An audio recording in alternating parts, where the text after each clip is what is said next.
ప్రభునామ స్తోత్రములు. మీ అందరికీ నా హృదయపూర్వక వందనం చెల్లించున్నాను. దేవునికి వాక్యమును ధ్యానించినట్టు దేవుడిచ్చిన మరొక సమయం బట్టి దేవుడికి వందనం చెల్లించున్నాను. నేటి దినములలో పరిస్థితులను బట్టి సహవాసము లేవు, కూడికలు లేవు, ఆరాధనలు లేవు. అయితే మనం ఆరాధించుకునే స్థలమైన ఆలయము అనే దాని గురించి మనము తెలుసుకోబోతున్నాం. అంటే జనులు కూడుకొని ఆరాధించే స్థలం. ఈ కూడుకొని ఆరాధించే స్థలము ఆలయం అయితే ఆ ఆలయంలో ఉండవలసింది ఎవరంటే దేవుడు.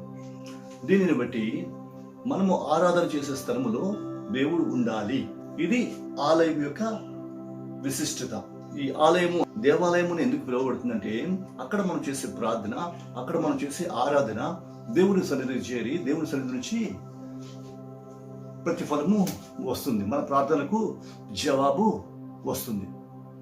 తద్వారా దేవాలయం అవుతుంది. అయితే ఈ ఆలయం గురించి మాట్లాడినప్పుడు దేవుడు అన్నాడు, మానవుని చూపించి నీ దేహము దేవుని ఆలయము అని చెప్పాడు. 1 కొరింథీ పత్రిక 3:16 దేవుడు అంటాడు, దేహము దేవుని ఆలయమే ఉన్నదని, దేవుని ఆత్మ మీలో నివసించున్నదని మీరు ఎరుగరా అని చెప్పినాడు. కాబట్టి ఈ దేహమును దేవుడు తన ఆలయముగా చేసుకున్నాడు. దేహమును దేవుడు తన ఆలయంగా చేసుకున్నాడంటే ఈ దేహములో దేవుడు ఉండాలి, దేవుని ఆత్మ నివసించాలి. అప్పుడు ఇక్కడ చేసే ప్రార్థనలు దేవుడి సన్నిధికి చేరుతాయి. ఇది దేవుడు దేహమునికి ఇచ్చిన ప్రాముఖ్యత. అసలు దేవాలయము అనే దాని గురించి ఒకసారి మనం ఆలోచించినట్లయితే, దేవుడు పరలోకమందున దేవాలయమును మోషేకి చూపించి మోషే ద్వారా భూలోకమందు ప్రత్యక్ష గుడారమును కట్టించి పరలోకమందున పోలికను బట్టి దేవుని ఆలయమును అక్కడ కట్టమని చెప్పాడు. ఈ విధంగా భూలోకమందు దేవుని ఆలయము నిర్మింపబడి ఉంది. ఈ దేవుని ఆలయము నిర్మింపబడిన తర్వాత ఈ ఆలయములో దేవుని సన్నిధి, దేవుని సహవాసం ఉన్నది. అయితే ఈ ఆలయములో దేవుని సన్నిధికి, దేవుని సహవాసానికి లేక దేవుని మహిమకు మనము సమీపించాలంటే కొన్ని పద్ధతులు ఆచరించుకుంటూ వెళ్ళాలి. అప్పుడే దేవుని సన్నిధిని మనము సమీపించగలము. అప్పుడే దేవుని యొక్క మహిమను మనము చూడగలము. అప్పుడే దేవుని యొక్క శక్తిని మనము అనుభవించగలము. అయితే మనం దాటి వెళ్ళవలసిన ఆ క్రియలు ఏంటి, లేక చేయవలసిన ఆ పనులు ఏంటి అన్నది మనము ఈరోజు తెలుసుకోబోతున్నాం. చూడండి, మోషే ఆ ప్రత్యక్ష గుడారంలో దేవుని ఆలయంలో దేవుని మందసము, ఆ మందసములో మన్నాగల పలకలు ఉండి వాటితో దేవుని యొక్క సహవాసమును వారు అనుభవించేవారు. అయితే సొలొమోను కాలం వచ్చే వరకు దేవుని ఆలయము నిర్మింపబడలేదు. అప్పటి వరకు వారు సంచారం చేయించుంటే వారితో పాటు ప్రత్యక్ష గుడారంలో దేవుని సన్నిధి, దేవుని సహవాసం నుండి ఇశ్రాయేలును నడిపించుకుంటూ వచ్చేది. అయితే సొలొమోను కాలం ఎప్పుడైతే వచ్చిందో, సొలొమోను కాలంలో దేవుని ఆలయము నిర్మింపబడింది. దేవుని ఆలయము నిర్మింపబడిన సమయంలో దేవుని ఆలయము దేవుడు పరలోకమందు చూపించిన ఆ ప్రమాణములను బట్టి, ఆ పద్ధతిని బట్టి ఇది కట్టబడింది. అందుకే దీనిని ఏమన్నారంటే పరలోక దేవాలయపు ఛాయ అని చెప్పబడింది. అయితే ఈ దేవాలయం గురించి మనం ఒకసారి ఆలోచించుదాం. దేవాలయంలో దేవుని సన్నిధిని మనము అనుభవించాలి అంటే కొన్ని నియమములు పాటించాలి. ఏంటి ఆ నియమములు అంటే, మొట్టమొదటిగా బలి అన్నది దేవుని సన్నిధిలో అర్పించాలి. రెండవదిగా దేవుని యొక్క మాటను తెలుసుకోవాలి. దేవుని యొక్క మాటను మనము వినాలి. దానికి ఇవ్వాల్సిన ప్రాధాన్యత దానికి ఇవ్వాలి. మూడవదిగా స్తుతి అన్నది దేవుని సన్నిధిలో ఉండాలి. ఆరాధన దేవుని సన్నిధిలో ఉండాలి. అప్పుడు దేవుని యొక్క సన్నిధిని, దేవుని యొక్క సహవాసమును మానవుడు అనుభవించగలగడు. ఇది దేవుడు తన మందిర రూపంలో పెట్టి అందులో దేవుడు ఆ క్రమం ఏర్పరిచి ఆ క్రమం బట్టి మీరు నా సన్నిధిని అనుభవించగలరు అని అక్కడ చూపించి ఆ క్రియలు జరిగించాడు. ఇప్పుడు సొలొమోను దేవాలయము దేవుడు చెప్పిన పద్ధతి ప్రకారము నిర్మించిన తర్వాత మోషే ప్రత్యక్ష గుడారంలో ఉన్న దేవునికి మందసమును తీసుకుని రావడానికి గాను కొంతమంది యాజకులను, లేవీయులను పంపించి మందసమును దాని కొరకు ఏర్పాటు చేసిన స్థలంలోనికి తెచ్చడానికి గాను తీసుకుని వచ్చారు. అయితే తీసుకొచ్చిన తర్వాత అది మందిరంలో ప్రవేశించే ముందుగా లెక్కింప సఖ్యము కాని బలులు అర్పించాడట.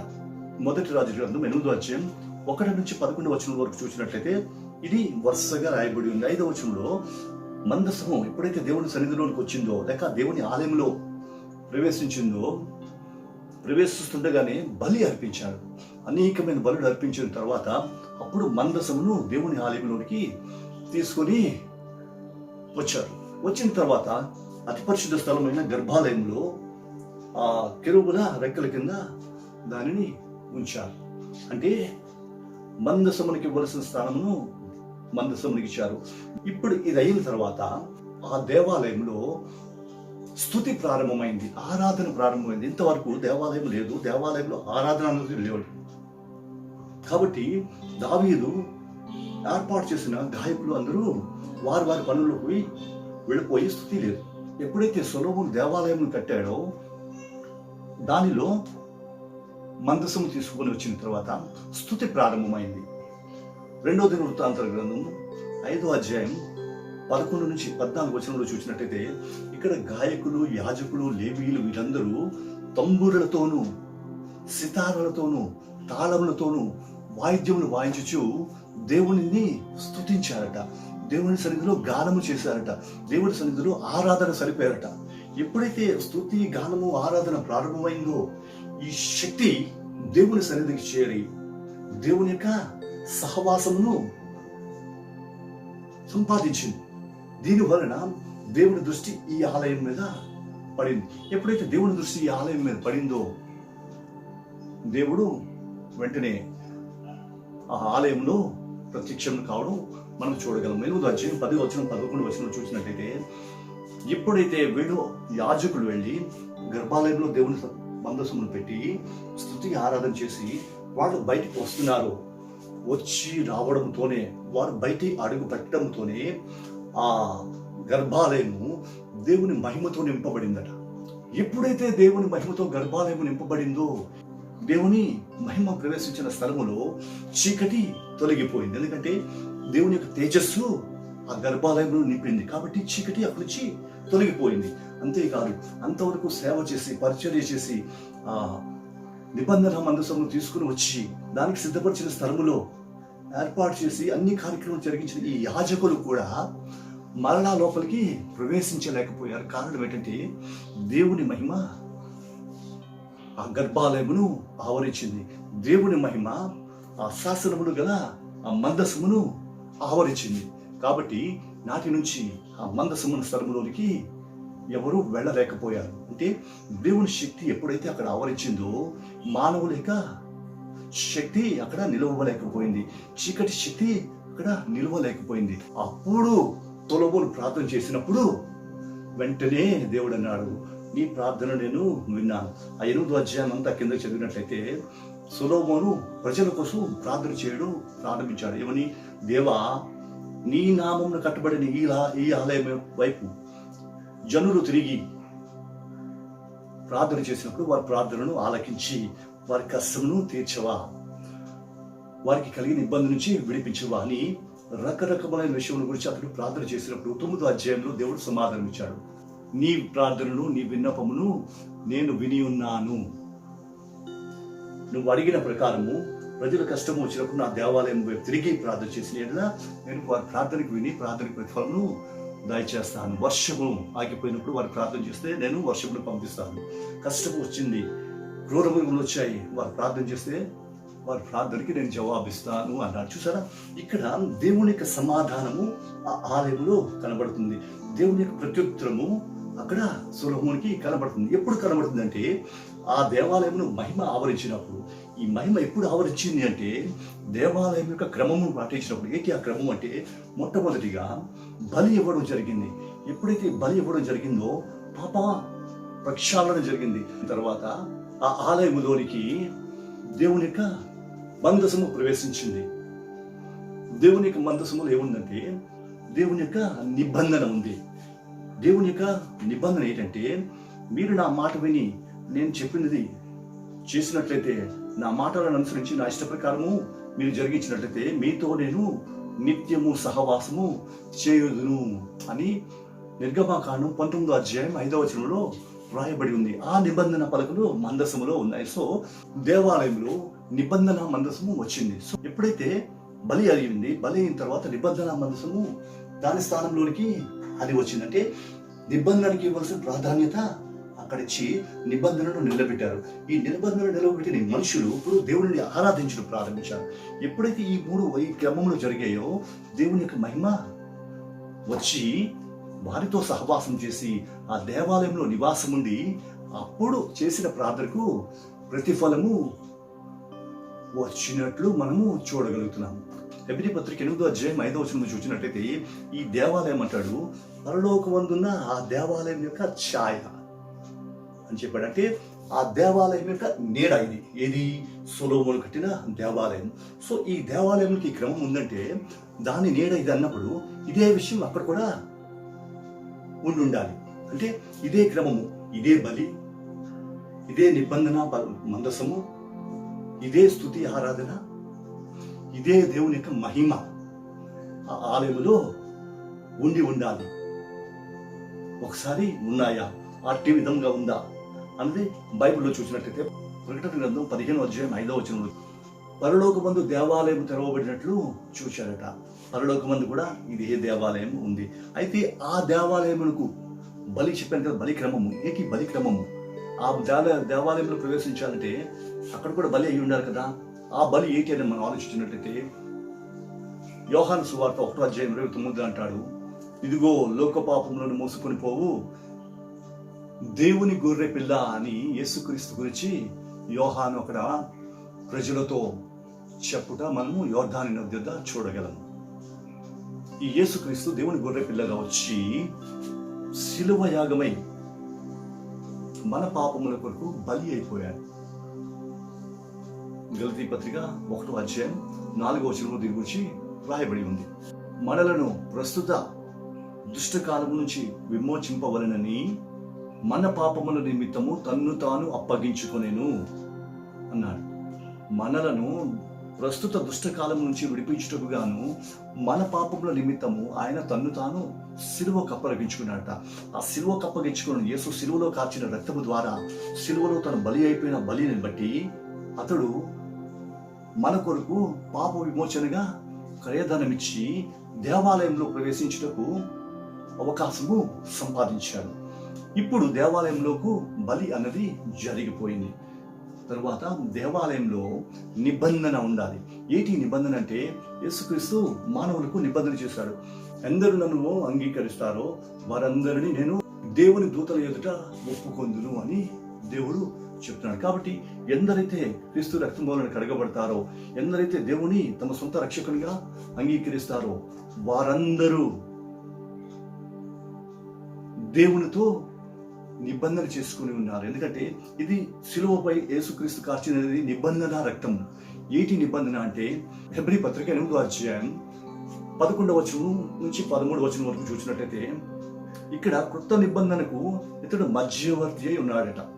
కాబట్టి ఈయన పాత నిబంధన కాలంలో ఏ విధమైతే కోడెల యొక్క మేకల యొక్క రక్తము వలన వారి పాపంలో ప్రక్షాళన చేయబడి ఉన్నావో అదేవిధంగా నూతన నిబంధనలో యేసుక్రీస్తు శిలువ మరణం ద్వారా మానవులకు పాప ప్రక్షాళన కలిగించాడు. అంటే ఎవరైతే యేసుక్రీస్తుని అంగీకరిస్తారో, ఎవరైతే యేసుక్రీస్తు రక్తంలో కడుగబడతారో వారందరి యొక్క పాపములను క్షమించున్నట్లుగా, అంటే వారందరూ దేవుని సన్నిధికి, దేవుని సహవాసములకు చేరుటకు తన్ను తాను బలిగా అర్పించుకొని బలియాగమయ్యాడు. సో దేవాలయం, పరలోకపు దేవాలయం యొక్క బలి ఎవరంటే యేసుక్రీస్తు. ఆ బలి, యేసుక్రీస్తు బలి ద్వారా దేవాలయంలో ప్రవేశించడానికి అర్హతగా మొదటి మెట్టు ఎక్కడం జరిగింది. రెండవదిగా దేవాలయంలో నిబంధన మందసం. ప్రకటన గ్రంథం 11:19 పరలోకం తెరవబడినప్పుడు అక్కడ దేవుని యొక్క నిబంధన మందసము కనబడి ఉందట. ఆ నిబంధన మందసంలో ఏమని ఉందంటే యేసుక్రీస్తు యొక్క నిబంధన, సర్వ మానవాళి కొరకు యేసుక్రీస్తు యొక్క నిబంధన. ఏంటి ఈ నిబంధన అంటే ఎందరూ నన్ను అంగీకరించురో వారందరినీ పరలోకమందు దేవుని దూతల ఎదుట నేను ఒప్పుకొందును. ఎవరైతే నా రక్తంలో కడగబడి నన్ను అంగీకరిస్తారో వారందరినీ నేను అంగీకరిస్తాను. నన్ను చూచిన వారు నా తండ్రిని చూచిన వారు, నన్ను నమ్మిన వారు నా తండ్రిని నమ్మిన వారు. కాబట్టి ఇది నా నిబంధన. నన్ను వెంబడించిన వారందరూ నా దేవుని యొక్క రాజ్యమునకు వారసులు అన్నాడు. అందుకే క్రీస్తు మరొక దగ్గర ఉన్నాడు, నేనే మార్గమును సత్యమును జీవమునై ఉన్నాడు, నా ద్వారానే తప్ప ఎవరును తండ్రి యొద్దకు రాలేడు అని చెప్పాడు. కాబట్టి అటువంటి క్రీస్తును నువ్వు ఎప్పుడైతే అంగీకరించావో నీకు ఒక నిబంధన ఏర్పడిపోయింది. నిబంధనలో దేవునితో నీకు ఒక నిబంధన యేసుక్రీస్తు ఏర్పరిచాడు. నీ కొరకు నిబంధనగా, గుర్తుగా ఆయన యొక్క పరిశుద్ధాత్మ ముద్రను వేసి ఉన్నాడు. ఎఫెసీ పత్రిక 1వ అధ్యాయం 13వ వచనంలో దీని గురించి వ్రాయబడి ఉంటారు. సరే, ఇది నిబంధన. ఈ నిబంధన అయిపోయిన తర్వాత స్తుతి అన్నది ఎవరు చేస్తారు? స్తుతి యాగము లేక దేవునికి అక్కడ ఆరాధన చేసేది ఎవరు అంటే యాజకులు. ప్రకటన గ్రంథం 8వ అధ్యాయం 3వ వచనంలో దీని గురించి వ్రాయబడి ఉంది. వారి పాత్రలలోంచి ధూపద్రవ్యంలో పొగ పరిశుద్ధుల ప్రార్థనలతో కలిసి దేవుని సన్నిధికి చేరడం అక్కడ పరలోకమందు ఆ దేవదూతల యొద్ద కనిపించిందట. ఆ దేవదూతల చేతుల్లో ఉన్న ఆ పాత్రలో ధూపద్రవ్యములు ఉన్నవి. ఆ ధూపద్రవ్యములలో దేవుని బిడ్డల యొక్క, పరిశుద్ధుల యొక్క ప్రార్థనలు కలపబడి ఆ ప్రార్థనలతో కలిపి వచ్చిన ధూపద్రవ్యముల పొగ దేవుని సన్నిధికి చేరిందట. అంటే ఇక్కడ ఆరాధన లేక స్తుతి అనేది పరలోకమందు కనిపిస్తుంది. సో భూమి మీద ఏదైతే జరిగినవో అవి నిత్యమైన ఆ రాజ్యంలో నిజమైన ఆలయము, నిజమైన నిబంధన, నిజమైన స్తుతి అక్కడ కనిపిస్తుంది. ఎప్పుడైతే ఇవన్నీ జరుగుతున్నాయో అదే సమయంలో దేవుని మహిమ, ఆ పొగవలలో వచ్చిన దేవుని మహిమతో ఆ దేవాలయము నింపబడిపోయిందట. సరే, ఆ దేవాలయంలో ఇప్పుడు ఏంటుంది? దేవుని మహిమ ఉంది, అంటే దేవుని యొక్క సహవాసం ఉంది. ప్రకటన గ్రంథం 15వ అధ్యాయం 8వ వచనంలో దేవుని మహిమతో ఆ దేవాలయము అప్పుడు నింపబడిపోయిందట. చూసారా, అక్కడ కూడా అదే క్రమం. సో ఆ క్రమమును బట్టే భూమి మీద సొలొమోను దేవాలయము క్రమపరచబడి ఉంది. సో అక్కడ జరిగిన విషయంలో దేవుడు ఇక్కడ భూమి మీద జరిగించి ఉన్నాడు. బలి,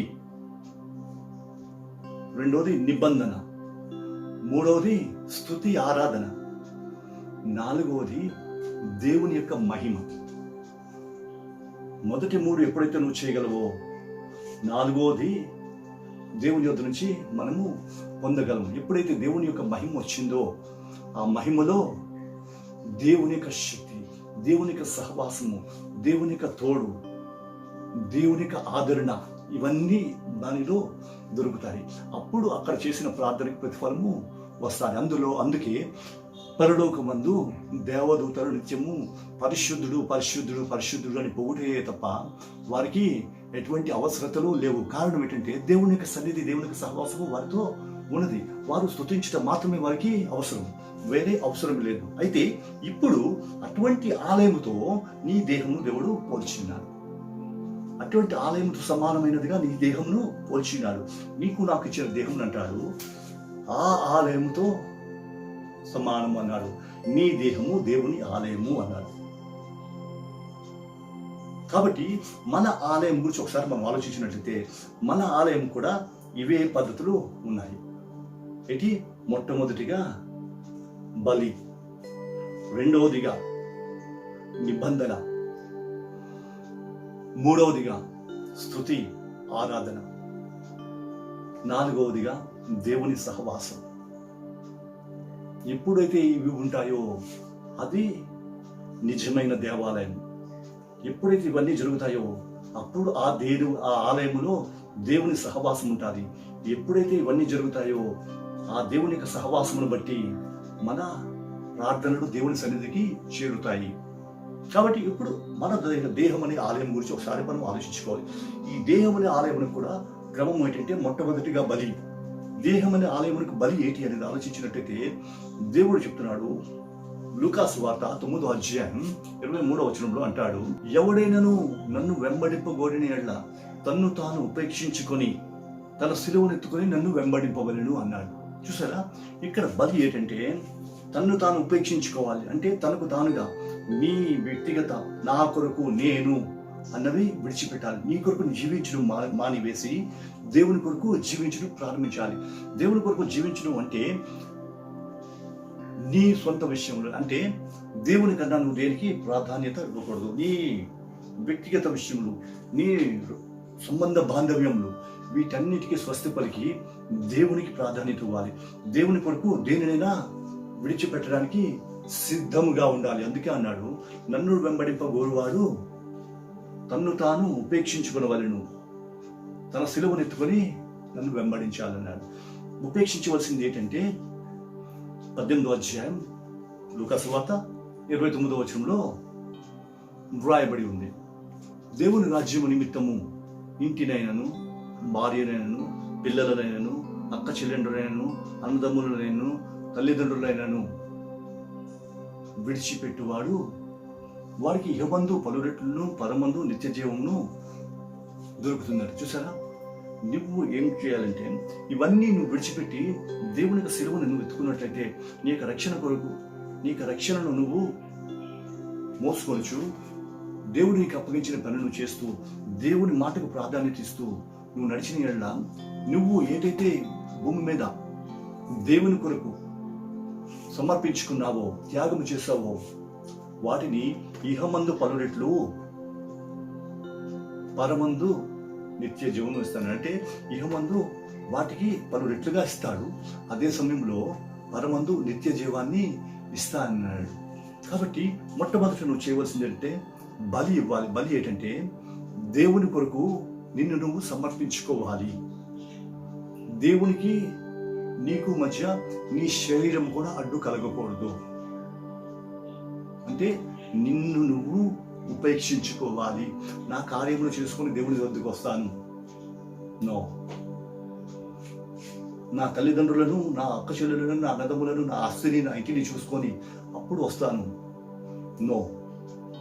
వాటన్నిటినీ విడిచిపెట్టి దేవుని సన్నిధిని నువ్వు వెంబడించాలి. దేవునికి ప్రాధాన్యత ఇవ్వాలి. అందుకే శరీర కార్యములు ఆత్మ కార్యములు చెప్పుచు ఎందరు ఆత్మచేత శరీర క్రియలను చంపుదురో వారు జీవిస్తారని చెప్పాడు. కాబట్టి ఎప్పుడైతే ఈ విధంగా విడిచిపెడతావో నువ్వు బలిని జరిగించావు, అంటే నిన్ను నువ్వు సమర్పించుకున్నావు. ఈ బలి జరిగిన తర్వాత నెక్స్ట్ ఏంటంటే నిబంధన. ఏంటి నిబంధన అంటే దేవుని వాక్యమును నువ్వు అనుసరించాలి. యోహాను సువార్త 5వ అధ్యాయం 24వ వచనంలో మనము చూసినట్లయితే, నా మాట విని నా మాటలందు విశ్వాసం ఉంచువాడు తీర్పులోనికి రాక మరణములో నుండి జీవంలోనికి దాటి ఉన్నాడు అన్నాడు. ఎవడైతే నా మాట వింటాడో, ఎవడైతే నా వాక్యమును అనుసరించి నడుస్తాడో వాడు తీర్పులోనికి రాక మరణమును దాటి నిత్య జీవంలో ప్రవేశించి ఉన్నాడు. ఇక్కడ దేవునికి నిబంధన ఏంటంటే నా మాట నువ్వు వినాలి, నేను చెప్పింది నువ్వు చేయాలి. అప్పుడు నీతో నా నిబంధన ఏంటంటే మరణమునకు నీకు నీ మీద అధికారం లేదు, తీర్పును తప్పించుకొని నిత్య జీవంలోనికి నువ్వు ప్రవేశించావు. కాబట్టి ఇక్కడ దేవునికి వాక్యమును నువ్వు వెంబడించడానికి ఒక నిబంధన చేసుకోవాలి. దేవా, నీ వాక్యం ఎలా చెప్తుందో ఆ విధంగా నడుస్తాను, నీ వాక్యానుసారంగా నేను జీవిస్తాను, నీ వాక్యం కొరకు నన్ను నేను సమర్పించుకుంటాను, నువ్వు మాట్లాడే రీతిగా నేను నడుచుకుంటాను, నీ మాటకు విధేయుడినై నేను జీవిస్తాను అన్నాడు. ఇందాక చూసారా, నిర్గమకాండము 19వ అధ్యాయం 5వ వచనంలో ఏమన్నాడు? మీరు నా మాట విని మీరు నా ఆజ్ఞలను అనుసరించి నడిచిన యెడల నేను సదాకాలము మీకు తోడై ఉంటాను అన్నాడు. కాబట్టి అటువంటి నిబంధన నీవు దేవునితో చేయాలి. ఎందుకంటే ఇక్కడ నీవు దేవాలయం, నీ మనసుతో ఒక దృఢమైన నిబంధన చేయాలి. నీ వాక్యంను నేను వింటాను, నువ్వు చెప్పిన విధంగా నేను నడుస్తాను, నీతో నేను సహవాసం కలిగి ఉంటాను, నీ వాక్యమును నేను వెంబడిస్తాను, వాక్యానుసారమైన జీవితం కలిగి నేను జీవిస్తాను అని ఎప్పుడైతే దేవుడితో నువ్వు నిబంధన చేసుకుంటావో ఈ నిబంధనను బట్టి దేవుడు నిన్ను అంగీకరిస్తాడు. దాని కొరకు ఏర్పాటు చేయబడిన హృదయములో ఈ నిబంధనను భద్రం చేసుకుని యెడల ఆ నిబంధన నిన్ను నిత్యము నడిపిస్తుంటాడు. ఆ నిబంధన ఎప్పుడు నిన్ను స్వాధీనపరుచుకొని తన స్వాధీనంలో ఉంచుకొని నిన్ను తన చిత్త ప్రకారంగా నడిపిస్తుంది. ఎప్పుడైతే అట్టి విధంగా నడిపించగలదో అప్పుడు నువ్వు ఆత్మలో జీవించగలవు, ఆత్మలో ఎదగగలవు. ఎందుకంటే ఈ వాక్యము జీవము గలది. ఈ జీవము కలిగిన వాక్యము నిత్య జీవంలోకి నిన్ను నడిపిస్తుంది. కాబట్టి వాక్యమును బట్టి దేవునితో నిబంధన చేసుకొని నువ్వు ఉండాలి. ఆ నిబంధనను బట్టి ఆత్మలోకి నువ్వు ఎదగాలి. ఆత్మీయ అనుభవమును నువ్వు కొనసాగించాలి. స్తుతి ఉండాలి, ఆరాధన నీలో ఉండాలి. అందుకే యోహాను సువార్త 4:24 అంటాడు, దేవుడు ఆత్మ గనుక ఆయనను ఆరాధించేవారు ఆత్మతోనూ సత్యముతోనూ ఆరాధించాలి అన్నాడు. ఇప్పుడు ఆరాధనలోకి వచ్చావు కాబట్టి దేవుడిని నువ్వు ఆరాధిస్తున్నావు అంటే నువ్వు ఆత్మతోనూ సత్యముతోనూ ఆరాధించాలి, దేహముతో కాదు, బయటకు చూపించే వేషముతో కాదు. నీ ఆత్మతో దేవుడిని ఆరాధించాలి. నువ్వు ఆత్మతోనూ సత్యముతోనూ దేవుడిని ఎప్పుడైతే ఆరాధిస్తావో ఆ ఆరాధన దేవుని సన్నిధికి చేరుతుంది. ఆ ఆరాధనను బట్టి దేవుడు సంతోషిస్తాడు. ఆ ఆరాధనను బట్టి అప్పుడు దేవుని యొక్క ఆత్మ నీ మీదకి దిగుతుంది. చూసారా, అక్కడ ఎప్పుడైతే స్తుతులు ఆరాధనలు దేవుని సన్నిధిలో జరిగించారో అప్పుడు దేవుని యొక్క ఆత్మ దిగడం మనము చూడగలిగాము. అదేవిధంగా ఎప్పుడైతే నీ ఆత్మతో నువ్వు దేవుని ఆరాధిస్తుంటావో అప్పుడు దేవుని యొక్క ఆత్మ, దేవుని యొక్క వెలుగు, దేవుని యొక్క మహిమ నీ మీద ప్రకాశిస్తుంది. అప్పుడు ఆ ఆత్మ మిమ్మును సర్వసత్యంలోనికి నడిపిస్తుందట. చూసారా, అక్కడ ఆత్మ ఎప్పుడైతే ఆత్మ మనలను ఆవరించిందో ఆ ఆత్మ మనలను సర్వసత్యంలోనికి నడిపిస్తుందట. అంటే క్రీస్తులోనికి నిన్ను సంపూర్ణముగా నడిపిస్తుందట. ఎందుకంటే యేసుక్రీస్తు అన్నాడు, నేనే మార్గమును సత్యమును అయి ఉన్నాడు. ఆ సత్యమని క్రీస్తులోనికి నిన్ను నడిపిస్తుంది. అంటే సంపూర్ణమైన స్థితిలోనికి ఈ ఆత్మ నిన్ను తీసుకొని పోతుంది. ఎప్పుడైతే సంపూర్ణమైన స్థితిలోనికి దీనికి తీసుకుని వెళ్ళిపోయాడో ఆ ఆత్మ స్వాధీనంలో ఆ సత్యము చేత నువ్వు నడిపింపబడుతుంటావు. ఎవరు సత్యము? క్రీస్తు. ఆ సత్యము మిమ్మల్ని స్వతంత్రుడిగా చేస్తుంది. అంటే ఆ క్రీస్తు నిన్ను స్వతంత్రునిగా చేస్తాడు.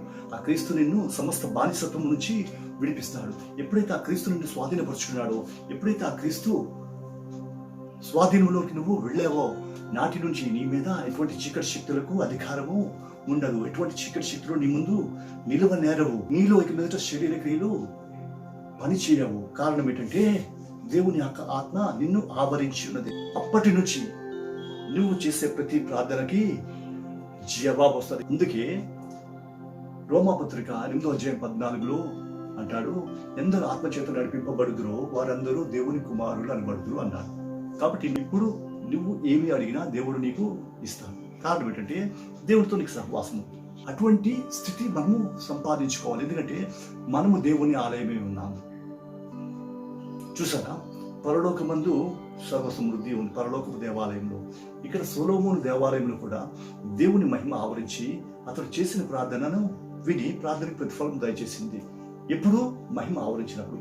అదేవిధంగా నీలో దేవునికి మహిమ ఆవరించినట్లయితే దేవుని సహవాసము నీతో ఉంటాడు. అందుకే ప్రకటన గ్రంథం 21:3-4 చెప్తుంటాడు, దేవుని యొక్క సహవాసము వారితో ఉంటుందట.